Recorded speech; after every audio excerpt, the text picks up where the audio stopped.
Season ఏదైనా sitting common అంటున్నాయి cricket betting gangs. ఇందుకు ఐపీఎల్ సీజనే అక్కర్లేదు, తెరపై లైవ్ మ్యాచ్లు వస్తే చాలు పందాలకు సై అంటున్నారు. గుంటూరులో ఒక గ్యాంగ్ ఏకంగా తమిళనాడు ప్రీమియర్ లీగ్ పై బెట్టింగ్ కాస్తూ ఖాకీలకు అడ్డంగా దొరికిపోయింది. పాత్రధారులు మాత్రమే చిక్కారు, సూత్రధారులు మాత్రం ఎస్కేప్ అయిపోయారు. ఇంతకీ ఎవరా పందెం రాయుళ్లు?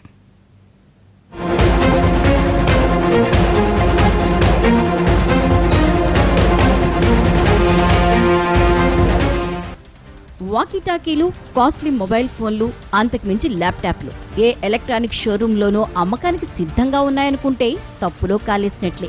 ఇవన్నీ క్రికెట్ బెట్టింగ్ గ్యాంగ్ సమకూర్చుకున్న సామగ్రి. టెక్నాలజీని క్యాష్ చేసుకుంటూ కాయ్ రాజా కాయ్ అంటూ లక్షల రూపాయలు పందెం కాస్తున్నారు. ఐపీఎల్ సీజన్ అయిపోయింది కదా, ఇప్పుడు మళ్లీ బెట్టింగ్ లో అరెస్ట్లేంటి అనుకుంటున్నారా?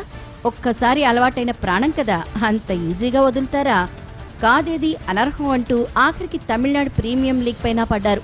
ఈ వ్యవహారంపై గుంటూరు జిల్లా ఇస్సపాలెంలో పోలీసులు తీగలాగితే విజయవాడ, తెనాలి, నరసారావుపేటలో పందెం లింకుల డొంక మొత్తం కదిలింది.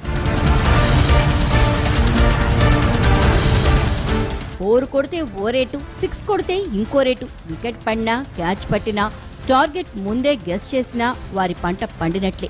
కాకపోతే వాళ్ల లెక్క తప్పితే రంగు పడ్డట్టే. బెట్టింగ్కు ఒక్కసారి అలవాటైతే దాన్ని వదలటం అంత ఈజీ కాదు. ఐపీఎల్ మ్యాచ్లు లేకున్నా ఈ బ్యాచ్లు ఆఖరికి ఈపీఎల్ పైన పడ్డాయి అంటే ఎంతలా అడిక్ట్ అయ్యారో అర్థం చేసుకోవచ్చు. నరసరావుపేటకి చెందిన రహీం ఈ గ్యాంగ్కి లీడర్. బెట్టింగ్లు కాస్తూ గతంలోనూ పోలీసులకు చిక్కాడు. అయినా పద్ధతి మార్చుకోకుండా దర్జాగా దందా సాగిస్తున్నాడు. లైక్ మైండెడ్ మిత్రులను చేరదీసి బృందావన్ కాలనీలో ఓ ఇంట్లో గుట్టుగా క్రికెట్ బెట్టింగ్ నిర్వహిస్తున్నాడు.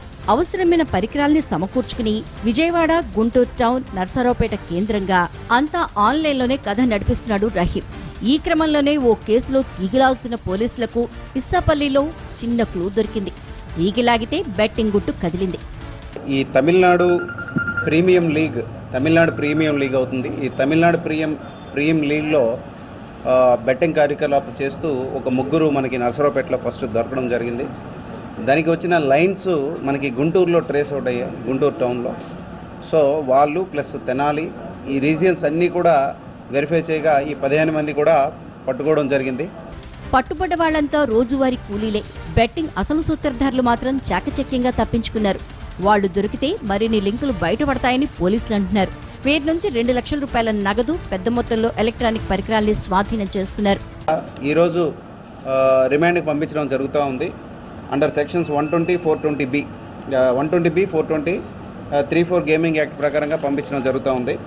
ఇందులో 2.8 lakhs వరకు సీజ్ చేయడం జరిగింది. దాంతోపాటుగా ఒక ఆస్ట్రా కారు, కమ్యూనికేటర్ బాక్సులు, తర్వాత ల్యాప్టాప్స్, కీబోర్డ్స్. బెట్టింగ్లకు అలవాటు పడ్డ చాలా మంది అప్పుల పాలవుతున్నారు. ఆ మత్తులోంచి బయట పడలేక చివరికి ఆత్మహత్యలు చేసుకున్న ఉదంతాలు ఉన్నాయి. పోలీసులు ఎప్పటికప్పుడు ఉక్కుపాదం మోపుతున్నా బెట్టింగ్ బంగారాజులు మాత్రం ఆగటం లేదు.